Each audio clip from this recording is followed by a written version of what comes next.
Memulai pembelajaran dari Bapak, marilah kita satukan hati dan pikiran kita berdoa. Berdoa dimulai. Terima kasih Tuhan atas berkat-Mu pada hari ini ya Tuhan. Masih kami bisa menghirup udara yang segar, masih bisa kami berjumpa dengan orang tua kami. Ya Tuhan, berkatilah kami Tuhan, berkatilah anak-anak-Mu ini ya Tuhan. Dan berkati juga saya sebagai pembimbing mereka untuk menjelaskan apa itu materi Tuhan, tentang materi saya Tuhan. Semoga jadi pelita hidup bagi mereka Tuhan. Berkatilah mereka Tuhan, beri kekuatan, jauhan dari mara bahaya Tuhan. Berkati setiap langkah mereka Tuhan, lindungi segala kegiatannya, apapun kegiatannya, mulai dari hal perkara kecil maupun besar. Berkatilah Tuhan, beri kesehatan, lindungi ya Tuhan. Lindungi kedua orang tuanya Tuhan. Lindungilah orang tua dari anak-anak yang empat ini ya Tuhan. Dalam anak-Mu Tuhan Yesus Kristus Tuhan kami. Amin. Shalom. Shalom adik-adik semuanya. Shalom adik-adik semuanya. Shalom Bang. Oke, di sini Bapak memperkenalkan nama Bapak. Nama Bapak Dohara Petrus Simbolon. Bapak di sini semester 3. Bapak di sini jurusan Pendidikan Agama Kristen. Bapak di sini prodi PAK, yaitu Pendidikan Agama Kristen. Ada yang jumpa sama Bapak entah di jalan atau tadi mana gitu? Enggak pernah. Oh, baiklah kalau begitu. Baiklah, sebelum Bapak akan memulai materi Bapak harap kalian fokus ya dengan apa yang Bapak bilang. Oke? Bisa kan? Iya Bang. Bisa. Fokus. Oke. Fokus ya. Ayo ya, Dek. Fokus ya. Oke. Jadi Bapak akan menceritakan sebuah iman kepada Yesus Kristus. Iman kepada Yesus Kristus adalah sebuah asas utama Injil. Itu merupakan karunia rohani dan penting bagi keselamatan kita. Datanglah seorang raja Benyamin menyatakan, keselamatan tidak akan datang kecuali melalui pertobatan dan iman kepada Tuhan Yesus Kristus, yaitu tertulis di kitab Mosias 3 ayat 12. Iman adalah mengharapkan hal-hal yang tidak terlihat, yang benarnya adalah seperti tertulis di kitab Alma 32 ayat 21. Lihat juga di kitab Ibrani 11 ayat 1. Iman adalah sebuah asas, tindakan, kekuatan, memotivasi kegiatan kita sehari-hari. Ingatlah adik-adik, iman itu adalah tindakan. Apa yang telah kau perbuat itu sebuah tindakan. Dan apa yang kau lakukan, segala mengangkat suatu beban, itu kekuatan. Dan kamu termotivasi melihat datanglah seorang tentara. Kamu pengen menjadi tentara. Jadikanlah itu motivasimu. Dan adik juga, adik melihat ada seorang polisi. Adik kau pengen menjadi polisi. Itulah jadi motivasi adik. Dan adik sebagai mau jadi dokter, yang merah. Nah, kalau mau jadi dokter, motivasikanlah dirimu dari sekarang supaya bisa terwujud apamu sebagai dokter nanti. Dan adik pengen mau jadi sarjana teknik nanti kan kuliah, motivasikanlah diri adik supaya bisa menggapai itu. Tapi ingat, percayalah sebuah iman. Apa tadi Bapak bilang tadi iman? Tak lagi bisa melihat.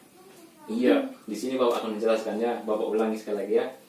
Iman adalah sebuah asas, tindakan, dan kekuatan yang memotivasi kegiatan kita sehari-hari. Itulah iman. Apa yang kau lakukan di setiap harinya itu adalah sebuah iman yang dari Tuhan Yesus Kristus yang turun kepada adik semuanya. Baiklah. Akankah kita belajar jika kita tidak percaya kita dapat memperoleh kebijaksanaan dan pengetahuan? Akankah kita bekerja setiap hari jika kita tidak dapat berharap bahwa melakukan itu kita dapat meraih sesuatu? ada seorang petani menanam. Dengar adik-adik, ada seorang petani menanam. Jika dia tidak mengharapkan untuk memanen, setiap hari kita bertindak atas hal-hal yang kita harapkan. Ketika kita tidak dapat melihat hasil akhirnya, inilah sebuah iman.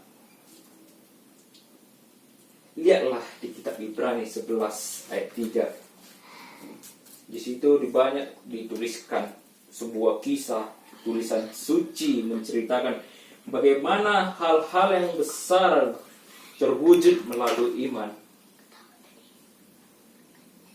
Dengan iman Nuh membangun sebuah bahtera dan menyelamatkan keluarganya dari air bah. Ibrani 11 ayat 7 mengatakan bahwa Musa membelah air laut merah dan sebuah Elia memanggil api dari langit. Seperti tertulis di kitab Raja-Raja 18 ayat 17 sampai 40. Nepi memohon bencana kelaparan, dan di kitab halaman 11 ayat 3 sampai 5 dia juga memohon kepada Tuhan untuk mengakhiri bencana kelaparan tersebut. Laut telah ditenangkan, penglihatan dibukakan, dan doa. Jawab, semuanya melalui kuasa iman. Kuasa iman sewaktu kita dengan cermat mempelajari tulisan suci, kita belajar bahwa iman adalah kepercayaan kuat akan kebenaran dalam jiwa kita yang memotivasi kita untuk berbuat baik. Jadi adik-adik di sini, kita berbuatlah baik kepada orang, karena itu sebuah tindakan iman yang kita perbuat. Ingatlah, percayalah dengan iman. Karena kalau kita telah percaya dengan iman, kamu juga percaya dengan kuasa-kuasa Tuhan, dan kamu bisa merasakannya nanti. Suatu saat nanti kamu telah mengetahui dan mendalami apa itu sebuah iman. Adakah rencana adik-adik sini mau jadi pendeta? Enggak. Mau jadi sintua? Enggak. Guru ria? Enggak. Polisi? Wes, polisi. Oke lah. Kalau polisi semangat dek, perjuangkan dan ingat Tuhan. Sebuah iman itu kan. Ingatlah ya iman itu. Semoga bisa jadi pacuanmu terwujud ya. Ya, buat kalian yang jadi tentara, ada yang mau? Enggak. Yang mau jadi polisi? Polisi tadi udah. Berarti menjadi pilot lah ya. Enggak Nggak ada yang bilang. Aku pemain bola. Oh, pemain bola mantap. Aku juga. Iya. Semoga jadi termotivasi. Siapa termotivasi dari adik-adik semua pemain bola? Pemain bola yang adik sukai siapa? Aku. Nah, Ronaldo. Jadi kalau motivasimu itu Aku malah salah. masalah. Jadi motivasikanlah itu supaya adik bisa terwujud itu. Tapi percaya dengan suatu iman. Iman, percayalah. Karena kepada Yesus Kristus artinya memiliki kepercayaan yang sedemikian besarnya kepadanya, sehingga kita mematuhi apapun yang dia perintahkan. Sewaktu kita menaruh iman kita kepada Yesus Kristus menjadi muridnya yang patuh, Bapa Surgawi akan mengampuni dosa-dosa kita dan mempersiapkan kita kembali kepadanya. Seperti si Rasul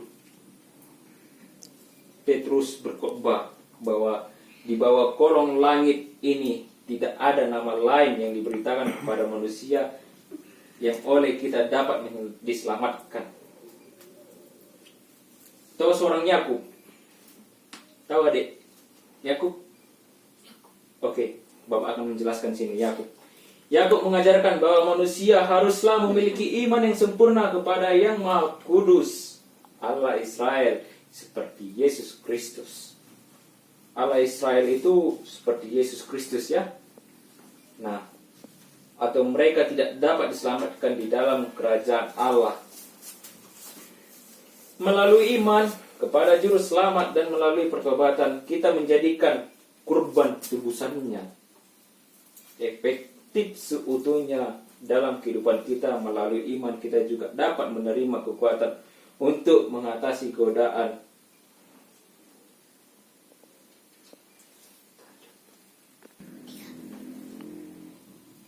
Oke, dari intinya semua yang tadi Bapak bilang itu, ingatlah nanti yang Bapak ucapkan sekarang ya.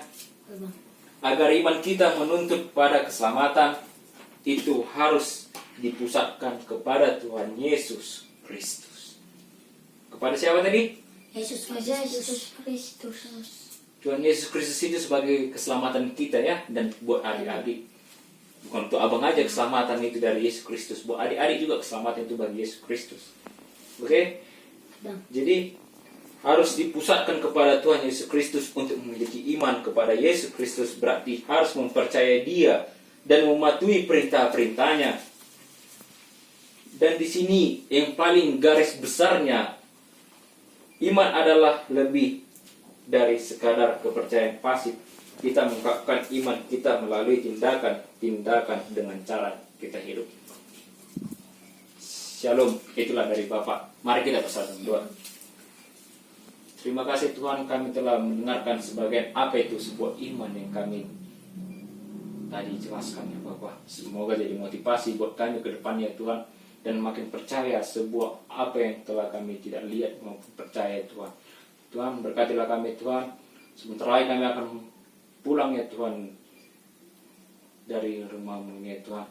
Lindungilah kami Tuhan, lindungi anak-anak-Mu ya Tuhan, gembala-Mu ya Tuhan, dan gembala-Mu yang telah menyampaikan ini Bapak. Berkatilah kami Tuhan.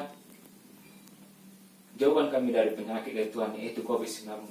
Jauhkanlah kami itu ya Tuhan. Berkatilah ya Tuhan. Kami sudah lama tidak masuk ke bangku perkuliahan kami maupun bangku seorang adik ini ya Tuhan. Dia rindu ya Tuhan memakai baju seragam dia ya Tuhan yang merah putih. Semoga di tahun depan kami bisa ya Tuhan memasuki itu ya Tuhan dengan tidak ada lagi penyakit ya Tuhan. Tapi berkatilah kami Tuhan, kami percaya Tuhan, kami telah mendengarkan tadi sebuah iman itu ya Tuhan. Berkatilah kami Tuhan, lindungilah kami Tuhan. Dalam anak-Mu Yesus kami, Yesus kami, amin. Mari kita satukan hati kita untuk mengucapkan doa Bapa kami. Bapa kami yang surga, dikuduskanlah namamu, datanglah kerajaan-Mu, jadilah kehendak-Mu di surga seperti di bumi. Berilah pada hari ini makan kami secukupnya, dan ampuni dosa kami, seperti kami juga mengampuni orang bersalah pada kami. Dan janganlah kami bawa cobaan, tetapi lepaskanlah kami pada yang jahat, karena Engkau yang punya kerajaan dan kuasa dan kemuliaan sampai selama-lamanya. Amin. Shalom. Oke.